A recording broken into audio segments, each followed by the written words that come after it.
the bank, had it. Yeah. Well, they want me to jump through all these hoops, and I said, then start jumping. Why aren't they working? If they want to get paid, they ought to get the work done. Yeah. Get it done, you get paid. This is not hard. No, that's how everybody does it, except him, I guess. The whole world does it that way. Hey, you don't work, you don't eat. We just heard that on the radio. Oh, man.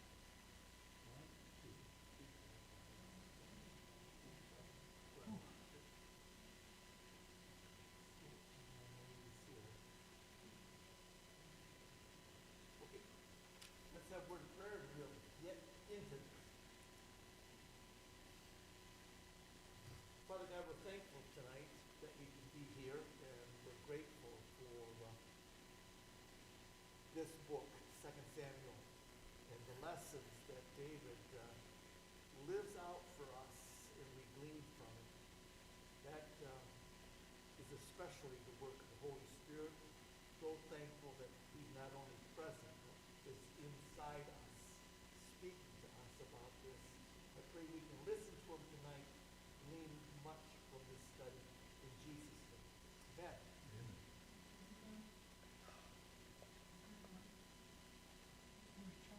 What? Hello? Oh, maybe I should turn it on. How about if I turn it on? Can you hear me now? Man.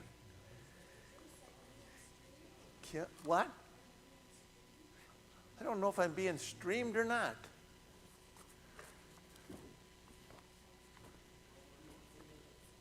Yeah, Matt's going to tell us if we're going to be streamed or not. Be in the stream. Am I on? Okay, I'm on the air. Hello out there in TV land. Okay. 2 Samuel 13.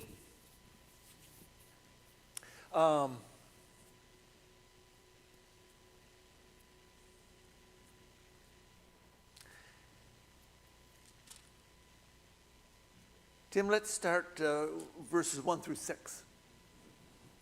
In the course of time, Amnon, son of David, fell in love with Tamar, the beautiful sister of Absalom, son of David.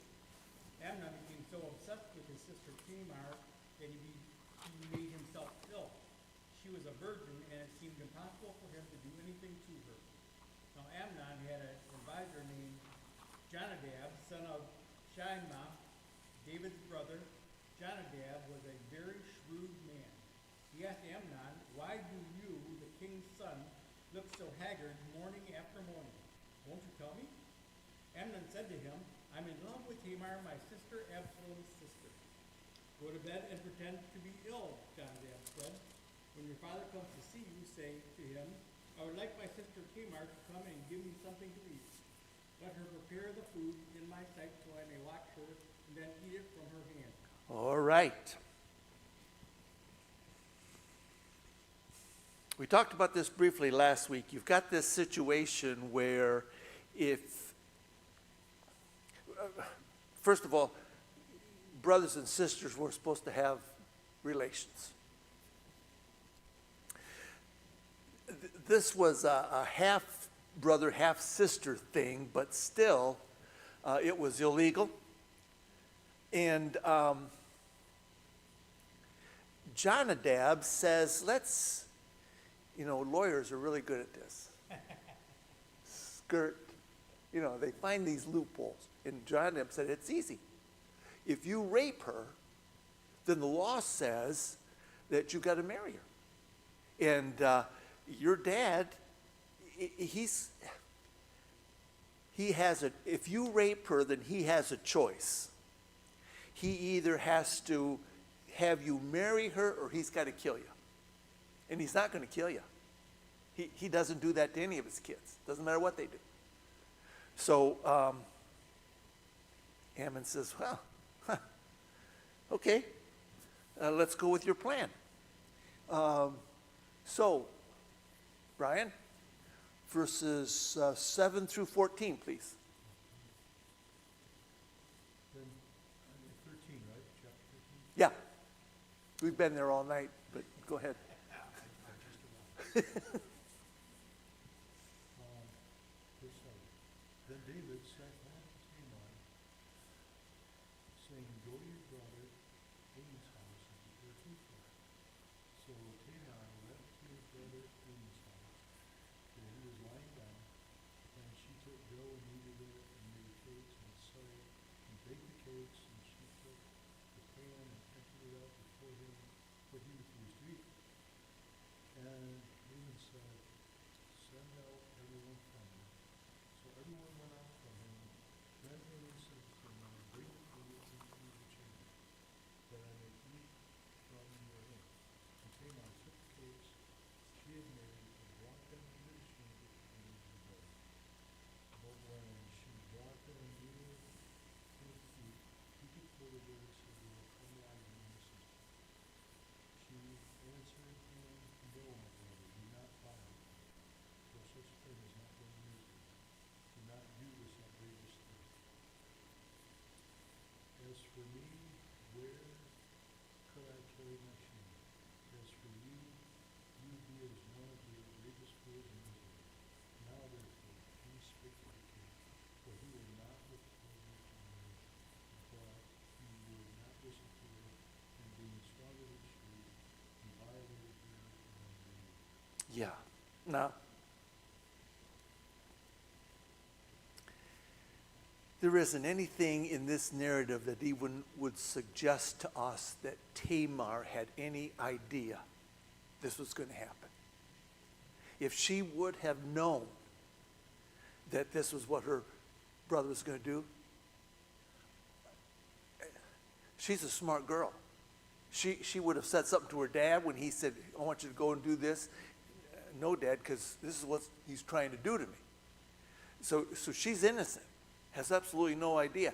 Ammon, being the firstborn, heir apparent to the throne, you know that he was trained to be a warrior. And so when it says that he was stronger than her, well, that's absolutely true. I mean, he knew how to hand-to-hand combat. He knew all this stuff, so he could overpower her with ease. And she pleads with him and says something, even though it's illegal, she knows her dad, and she says, if you would just speak to him, we could be together. But you see, Ammon's not in love with her. He's in lust with her. He's not interested in doing the right thing. He wants to do the selfish thing. And, boy. So, he violates her. Marilee, 15 through 23. Then Amon hated her with a very great hatred, for the hatred with which he hated her was greater than the love with which he had loved her. And Amon said to her, get up, go away. And she said to him, no, because this wrong in sending me away is greater than the other that you have done to me. Yet he would not listen to her. Then he called his young man who attended him and said, now throw this woman out of my presence and lock the door behind you. Now she had a long-sleeved garment, for in this manner the virgin daughters of the king dressed themselves in robes. Then his attendant took her out and locked the door behind her. Tamar put ashes on her head and tore her long-sleeved garment which was on her, and she put her hand on her head and went away, crying aloud as she went. Then Absalom, her brother, said to her, has Amnon your brother been with you? But now keep silent, my sister, he is your brother, do not take this matter to heart. And Tamar remained and was desolate in her brother Absalom's house. Now when King David heard of all these matters, he was very angry. But Absalom did not speak to Amnon, neither good nor bad. But Absalom hated Amnon because he had violated his sister Tamar. Now it came about after 2 full years that Absalom had sheep shears in Baal-Hazar, which is near Ephraim, and Absalom invited all the king's sons.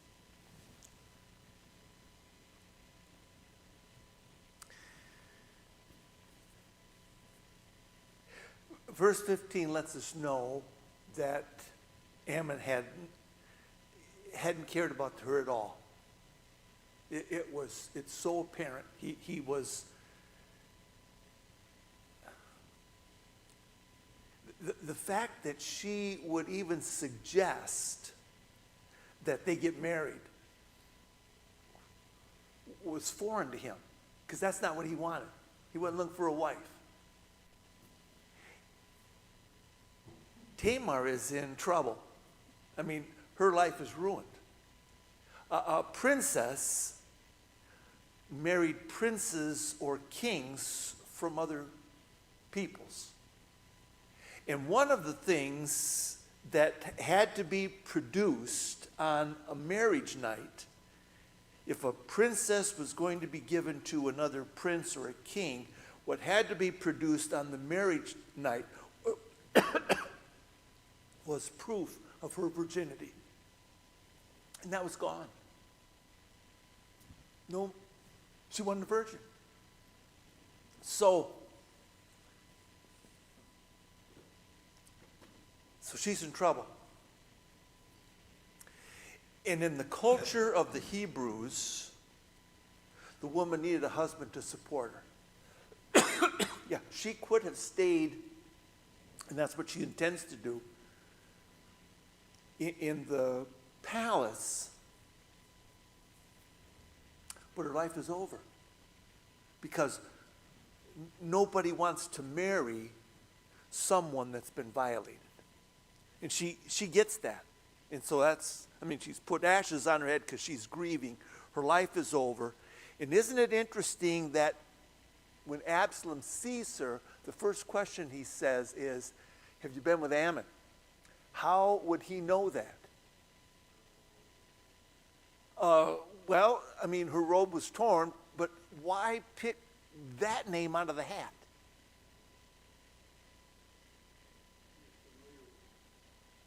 And we're in a palace, and who's always running around the palace? Servants. And the servants said, hey, did you hear about Ammon, your brother? He's sick. He's so sick, he's got your sister coming to feed him. I mean, that would just be standard gossip, wouldn't it? I mean, that's big news. Channel Fox was there. 13 on your side showed up.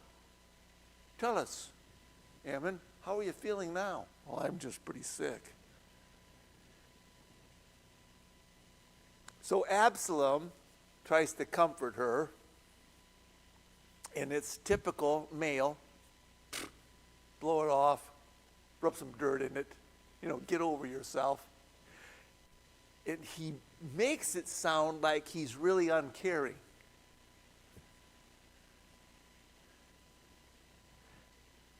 This whole,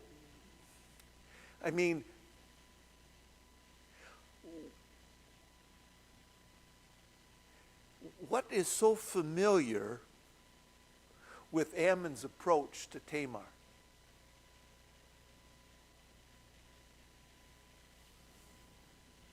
Who's his dad?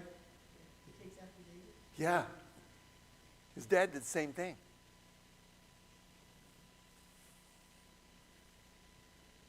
But David thought nobody knew it. I got away with it. No, you didn't. So,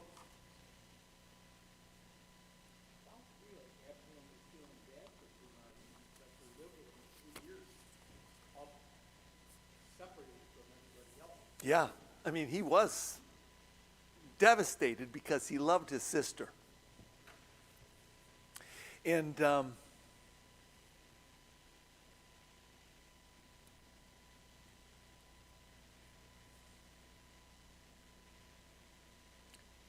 there was a law that was specific about this, and that is Ammon should have been stoned.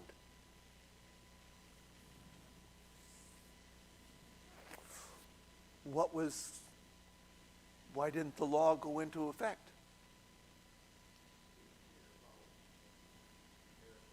Because David's the king. Yeah. What do they call that? Diplomatic immunity. Diplomatic immunity.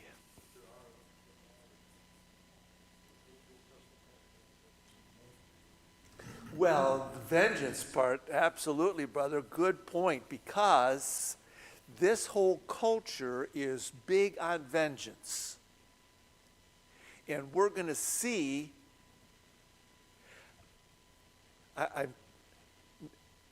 David is, I don't know what's going on in his head. He hears about it in verse 21, and if David heard about it, what do you think about the nation of Israel? They've all heard about it. Did you hear what happened up at the palace? Ammon raped his sister. And his dad did nothing. How can you get away with that? So, Absalom, he's brooding. And he hates Ammon.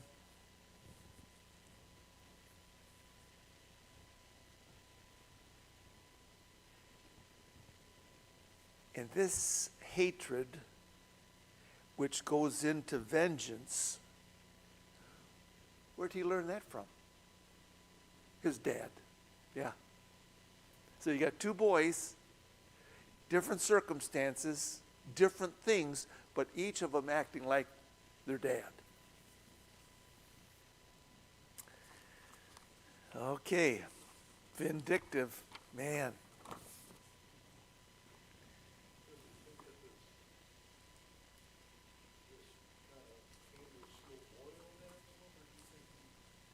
He did 2 years. He Planned it out. he was mad immediately, because that's David. I mean, his anger would just flare up. But he's also smart, patient. 2 years patient.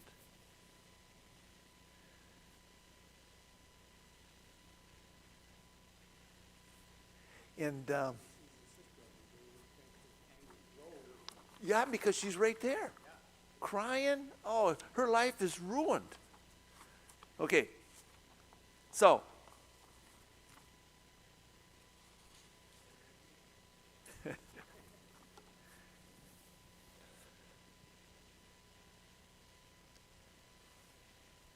I shouldn't have had Mary Lee read that 23. That was kind of greedy of her, but I asked her to, so she did it. Chuck, are you with us? Okay. We are on 2 Samuel 13. 2 Samuel,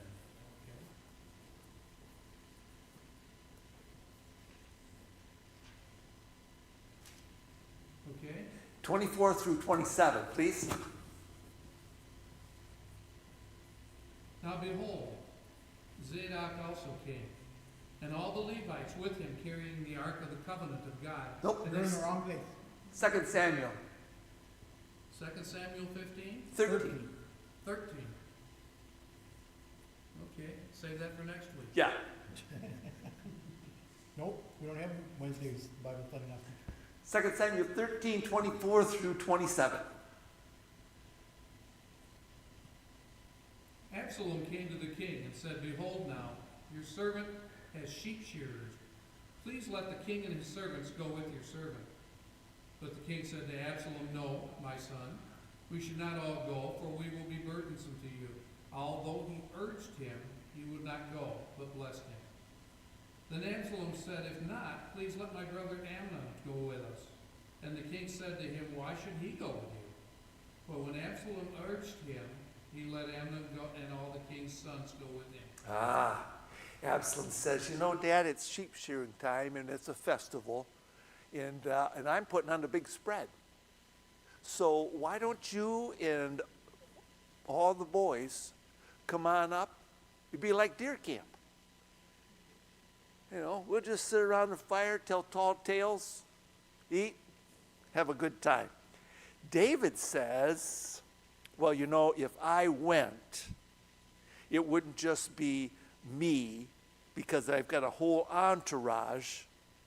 It would just be complicated, son. So thank you for the invitation. I'm going to stay home. And Absalom says, well then, how about letting Ammon come? And the rest of the boys. Why would he ask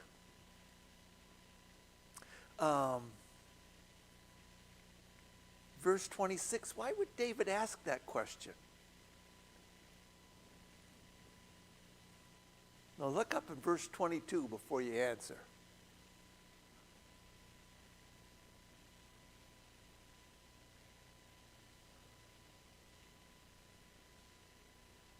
What's verse 22 say?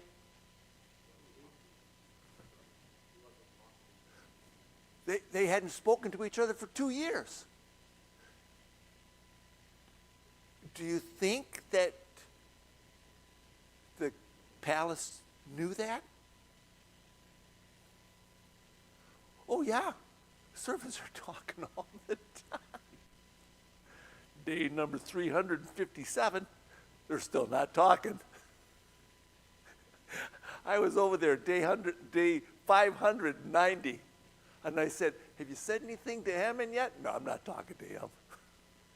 They know they're not talking. David knows they're not talking, and all of a sudden he says, hey, why don't you have Amnon come up? Why would you want him? You don't even talk to him.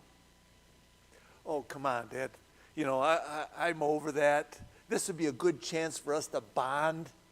Please, make the boys come up, because I need to get over this thing that I've got with him, and we're brothers after all. So just let them come up, and we'll let bygones be bygones, and we'll be tight again, like a family. Sounds like a good idea to me. Yeah. Get up there. Okay.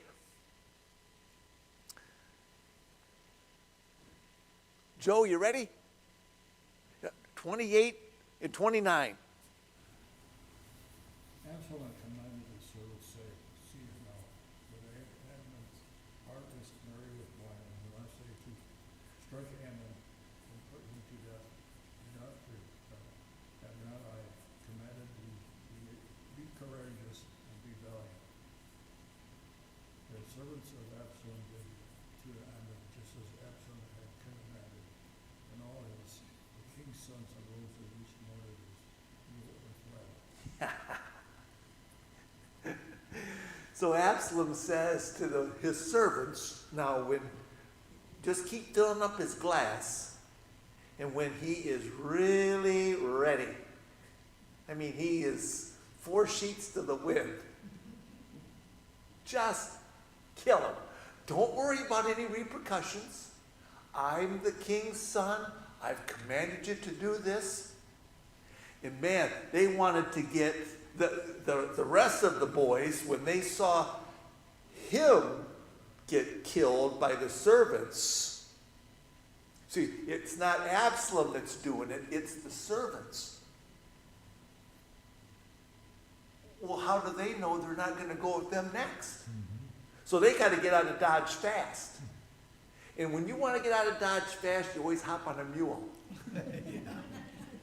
Professor something. It would have made for a better story if they all hopped on Mustangs. Yeah. Get out there faster. You got a mule. Wow. Have you ever seen mules run? They're not the speediest things. But they all hopped on their mules and took off. Okay. Matt, 30 through 33. Now it was while they were on the way that the report came to David, saying, Absalom has struck down all the king's sons, and not one of them is left.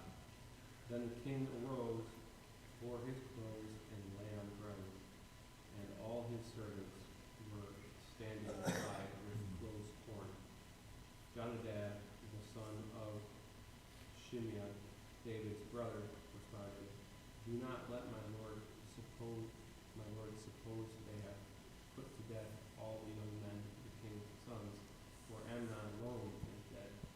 But by the intent of Absalom, this has been determined since the day that he violated his sister Tamar.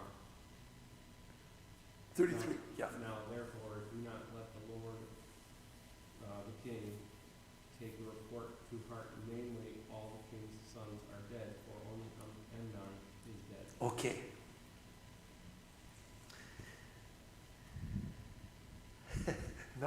Verse 30 was written by a weatherman. Because you know, never is there a storm coming, but it's going to be a doozy. Batten down the hatches, stay home, go to the store, get lots of bread and water because we're having a storm. Whew. Man, we get 1 inch. See my point? These guys are, why? Dave, did you hear? They all went up to Absalom for the sheep shearing thing, and man, Absalom killed everything in sight. He tears his clothes, and then all of his servants tear their clothes.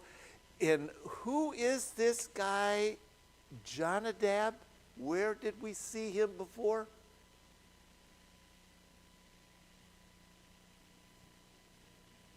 He was coaching Amnon.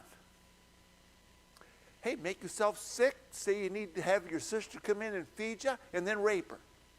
Now, Jonadab is David's nephew. Okay? He's the son of David's brother.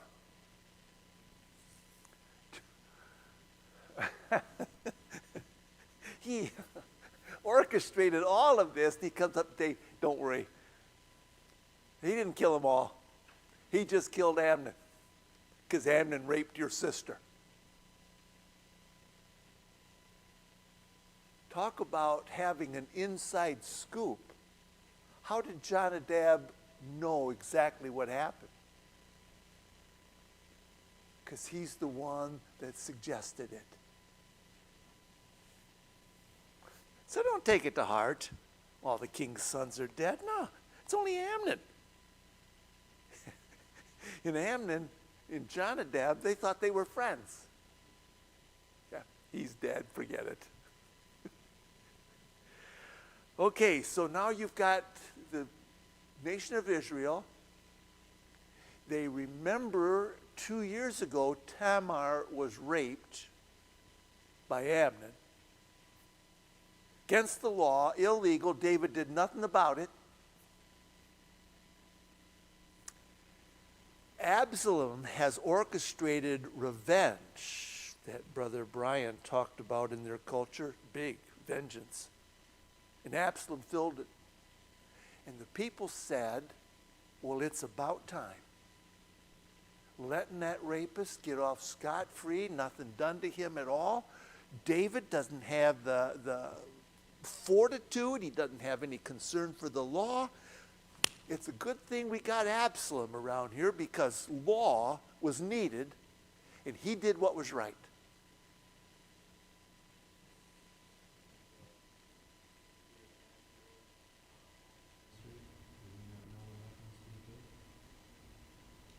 I'm sorry?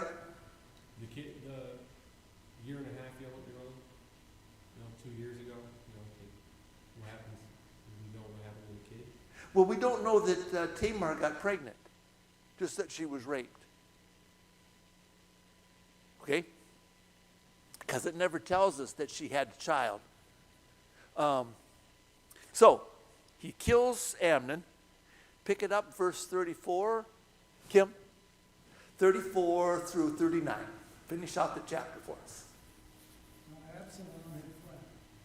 And the young man who was the watchman raised his eyes and looked, and behold, many people were coming from the road behind him by the side of the mountain. Jonadab said to the king, "Behold, the king's sons have come, according to your servant's word." So it happened.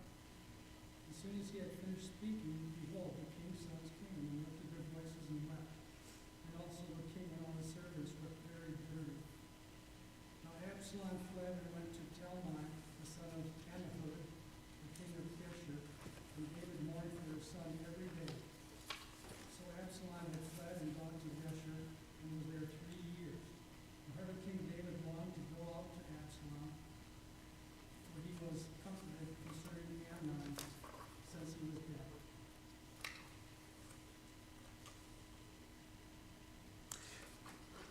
got that scripture someplace.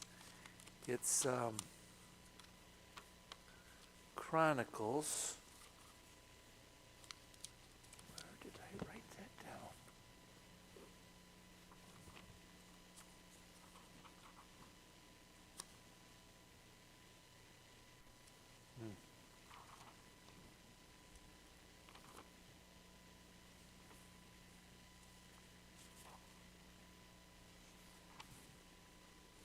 We'll come to it when we get to chapter 15.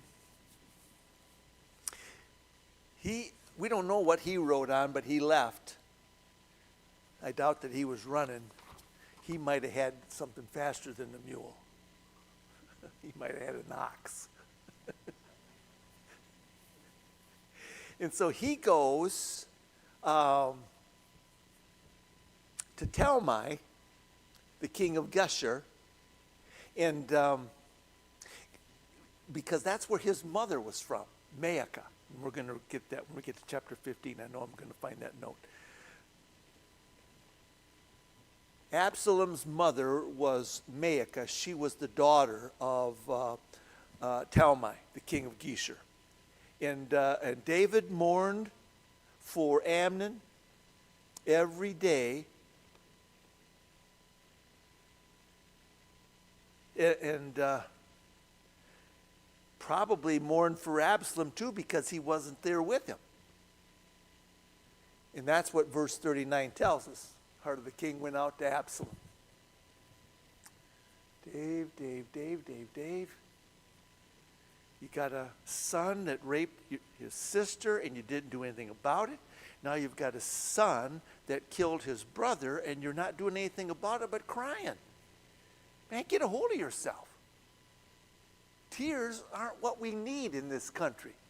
We don't need people sorry. We need people who are going to take a position and get with it. Okay. Sally, you ready? I knew you would be. You were born ready. Chapter 14, the first 3 verses, please.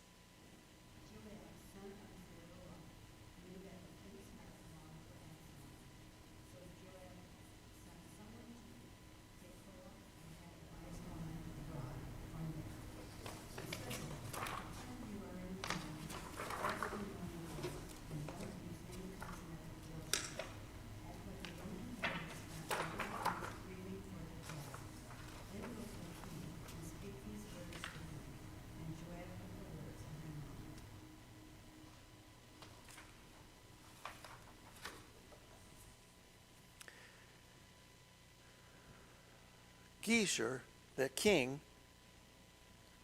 is under David's jurisdiction.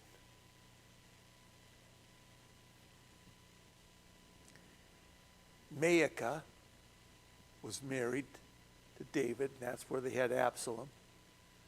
So he could have brought Absalom back to stand trial for the murder of his brother.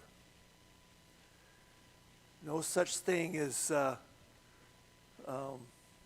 extradition, because David runs this whole show.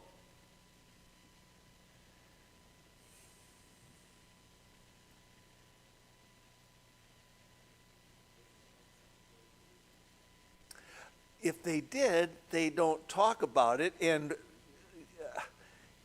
Geshur is outside of Israel, so the sanctuary cities wouldn't apply. Joab, he is a conniver, a schemer. He's always thinking. And he said, I got an idea. So he gets this woman to come in, and he said, doll yourself up like you're in mourning. You know, put on some black lace, make sure your mascara is all runny, you know, like the football players where you just take that stuff and go down like this. Dishevel your hair, you know, don't comb it, and look like you're just, been mourning for somebody that's been dead a long time, and then go into the king. And Joab tells her exactly what to say. Amy, verses 4 through 7, please. Now when the women of Tekoa spoke to the king, she fell on her face to the ground and prostrated herself and said, Help, O king. The king said to her, What is your trouble? And she answered, Truly, I am a widow, for my husband is dead. My maidservant had 2 sons, but the 2 of them struggled together in the field, and there was no one to separate them. So one struck the other and killed him. Now behold, the whole family has risen against your maidservant, and they say, Hand over the one who struck his brother, that he may put him to death for the life of his brother whom he killed, and destroy the heir also. Thus they will extinguish my coal which is left, so as to leave my husband neither name nor remnant on the face of the earth.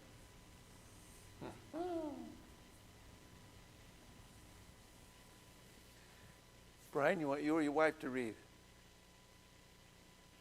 Yeah, okay. Do it, Brian. 8 through 11. Then the king said to the woman, Go to your house, and I will give orders concerning you. The woman of Tekoa said to the king, O my lord the king, iniquity is on me and my father's house, but the king and his throne are guiltless. So the king said, Whoever speaks to you, bring him to me, and he will not touch you anymore. Then she said, Please let the king remember the Lord your God, so that the avenger of blood will not continue to destroy, otherwise they will destroy my son. And he said, As the Lord lives, not one hair of your son shall fall to the ground. Tim, 12 through 17. Then the woman said, Please let your servant speak a word to my lord the king. And he said, Speak. The woman said, Why then have you planned such a thing against the people of God? For in seeking this word, the king is like one who is guilty, in that the king does not bring back his banished one. For he will surely die, and are like water spilled on the ground, which cannot be gathered up. Yet God does not take away life, but makes plans so that the banished one will not be cast out from him. Now then, the reason I have come to speak this word to my lord the king is that the people have made me afraid. So your servant said, Let me now speak to the king. Perhaps the king will perform the request of his slave. For the king will listen to save his slave from the hand of the man who would eliminate both me and my son from the inheritance of God. Then your servant said, Please, let the word of the Lord the king be comforting. For as the angel of God, so is my lord the king to discern good and evil. And may the Lord your God be with you. Brian, 18. Then the king answered the woman, Do not hide from me anything I ask you. And the woman said, Let my lord the king speak.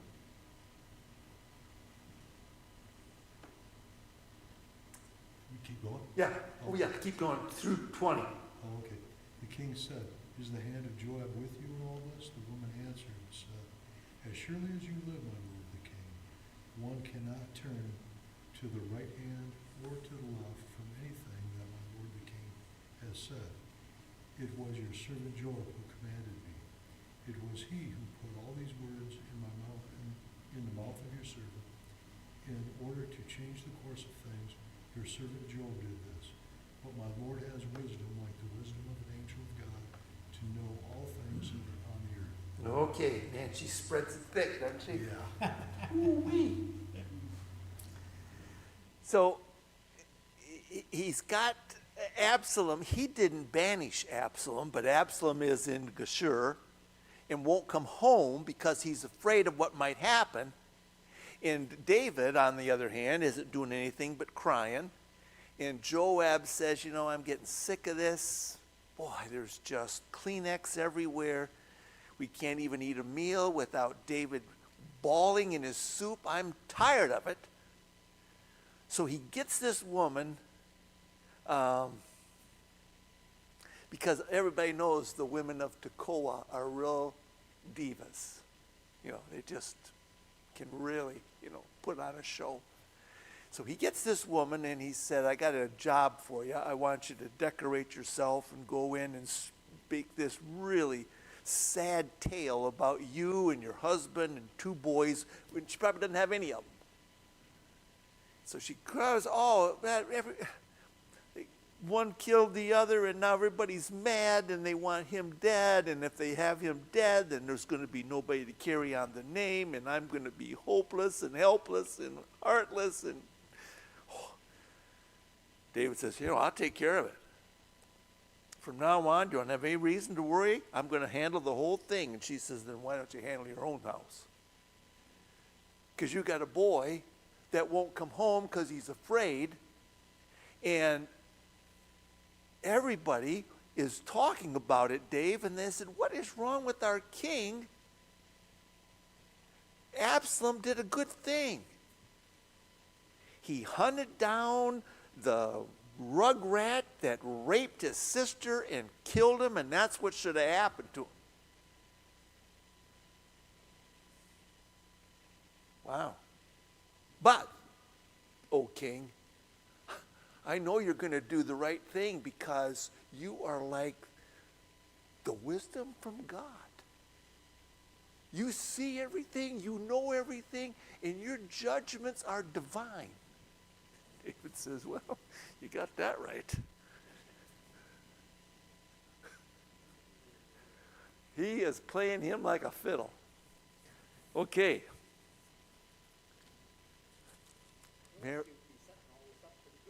He is. He's a master. Man, why don't you go out and make war against somebody, Joab, and leave your nose out of this business? He says, no, this is a lot more fun. Marilee, would you read 21 through 24? Then the king said to Joab, behold now, I will surely do this thing. Go therefore, bring back the young man Absalom. And Joab fell on his face to the ground, prostrated himself, and blessed the king. Then Joab said, today your servant knows that I have found favor in your sight, O my lord the king, in that the king has performed the request of his servant. So Joab arose and went to Geshur and brought Absalom to Jerusalem. However, the king said, let him turn to his own house, and let him not see my face. So Absalom turned to his own house and did not see the king's face. Oh, man. Joab was probably standing off to the side, and he watched the diva of Tekoa, and he thought, man, she is good. So he takes this last little bit of a lesson, and he makes this request, and when David says, all right, go get him, he falls down, prostrates himself. He says, oh, Dave, you are the greatest. You are the... I can't tell you how wonderful you are. And what's even better, Dave, is now I know that you love me because you listened to this poor servant of yours who just had to, trying to just reconcile this family. And Dave says, okay, go get him, make him go to his house. I mean, Tamar's been by herself for 2 years. Poor girl, she can't catch a break. Go to his house, let him stay there. I don't want to talk to him. I don't want to see him. Man, oh man, oh man. Okay. Huh?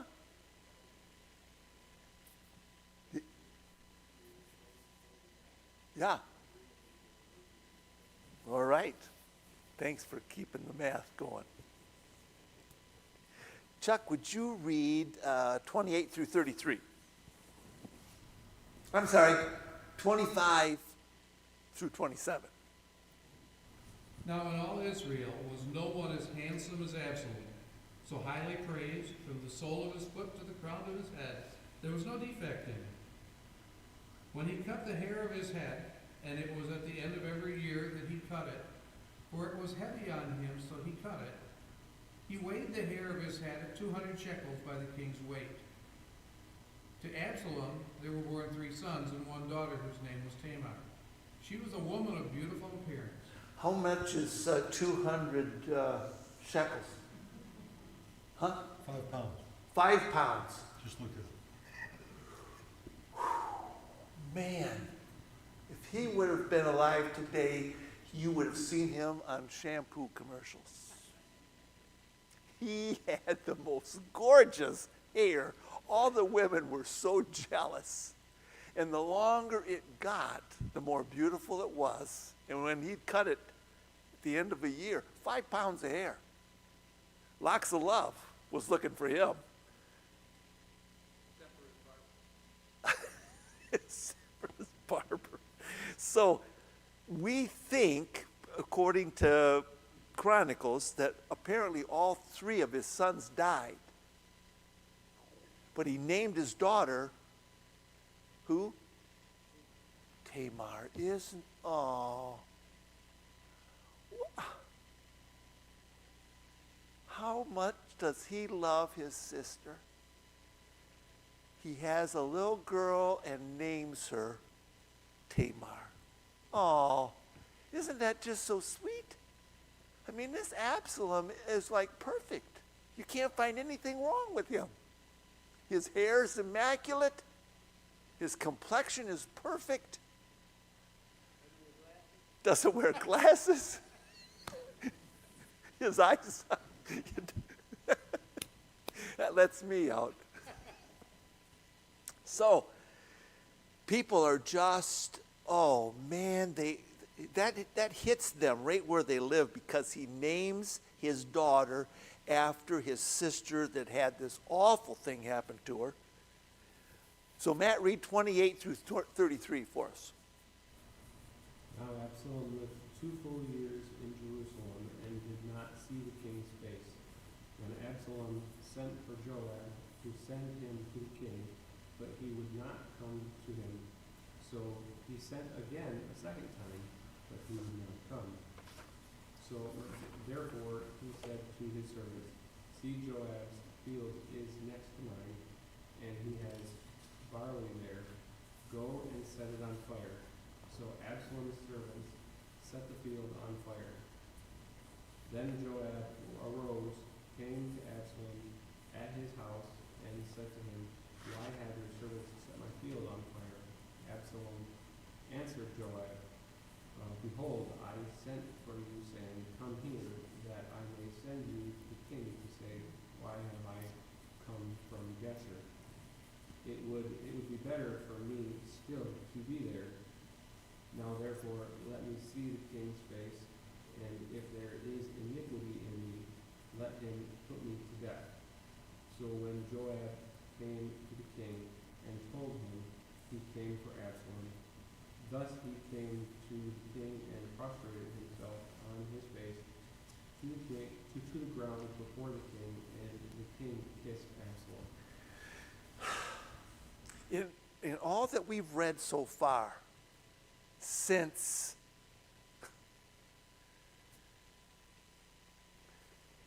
the death of Bathsheba's firstborn,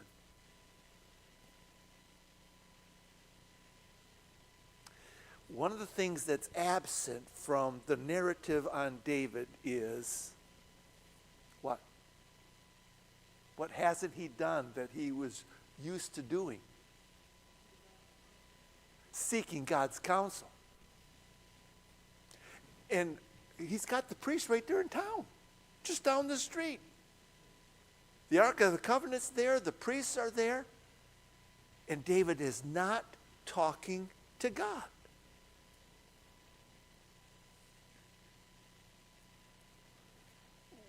Why do you think that David is so afraid that his sons won't like him? Because he hates to discipline his kids. He's so afraid that if he does something, they're not going to like him. Why is he so afraid?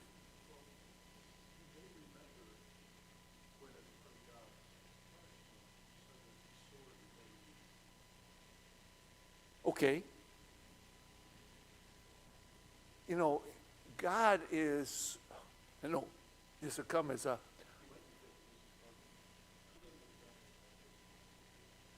he didn't. Nor did he have a relationship with his brothers. He pretty much grew up in an environment where everybody hated him. And he just wants somebody to love him. And he only found one person besides God. And that was Jonathan. Good cause, right? Yeah. Good thing you got her sitting next to you. Yeah. He had Jonathan, and Jonathan loved him. So, David just hates this feeling of being rejected, doesn't have a relationship with one woman because he's got these wives. He just doesn't know how to love people. And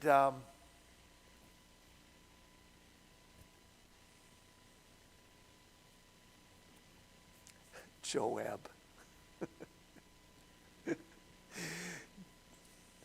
You see, Joab, he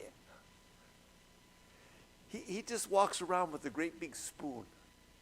He's always stirring things up. He doesn't care about Absalom. He doesn't care about, all he likes is drama. You know, because there's nothing on television. So he creates his own, Peyton place right there in Jerusalem. And he's turning the knobs. He gets Absalom home because he thought that would stir things up between him and Dave. And he knows that David's afraid of him. Because whenever Joab says something to Dave hops right to it. So he's got Absalom, and he's off in his own home, and he hasn't seen the king in 2 years. Joab doesn't care. So Absalom says, "I'd like to speak to Joab." Joab takes the phone off the hook. He's got caller ID, so he's not answering a call from Absalom. Absalom says, "I got to do something to get his attention. I know. I'll set his fields on fire." That's really hard to ignore. Yeah, I mean, you can let the phone ring, but when you look out the window and your fields are on fire,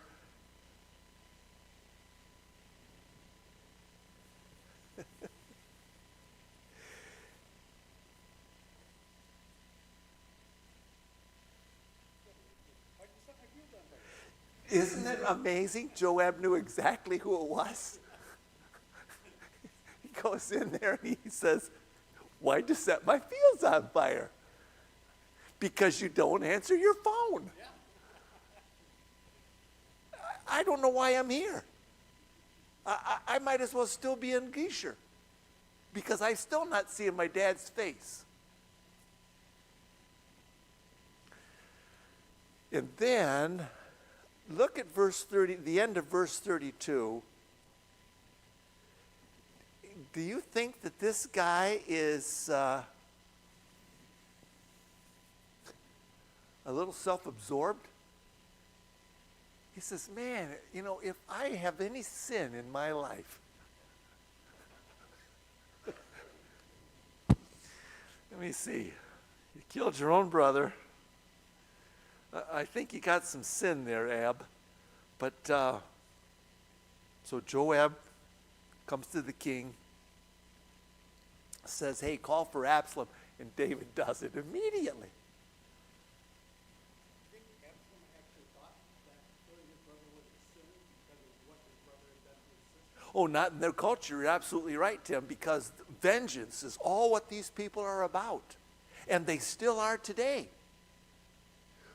You send a bomb into our city and kill one of my relatives, and I am going to go over to your city and kill yours. We see it all the time. That's how these people live. Vengeance. It's all about vengeance. So Absalom comes in front of the king, and, oh, king, it's so good to see you. And he's got his head down. He can't see him. Oh, it's so good to see you.